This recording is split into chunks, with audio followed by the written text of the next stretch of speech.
शेतकरी मित्रांनो, माझं नाव ऋषिकेश। आज आपण नागपूर जिल्ह्यातील अरुली या भागामध्ये आलेलो आहे। तुम्हाला सगळ्यांना माहिती आहे की या भागामध्ये खूप मोठ्या प्रमाणात मिरचीची लागवड होत असते। तरी आपण एका शेतामध्ये आलेलो आहे। ती इथे व्हिजिट करताना आपल्याला आढळून आलं की अशा प्रकारे इथे मर रोगाचा प्रादुर्भाव दिसून येत आहे। तुम्ही बघू शकता अशा प्रकारे हा मर रोग इथे पसरत आहे।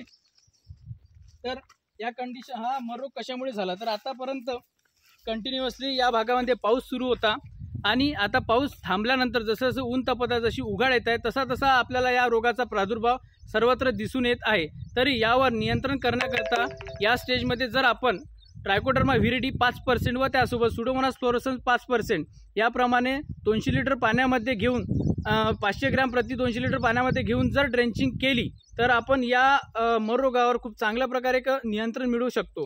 हे जे ट्रायकोडर्मा व्हिरिडी 5% व सुडोमोनास फ्लोरोसन्स 5% मार्केटमध्ये स्पोरिडेक्स आणि व्हिरिडेक्स या नावाने IPL बायोलॉजिकल या कंपनीचे अवेलेबल आहे। ते घेऊन तुम्ही या रोगावर खूप चांगल्या प्रकारे नियंत्रण मिळवू शकता। धन्यवाद।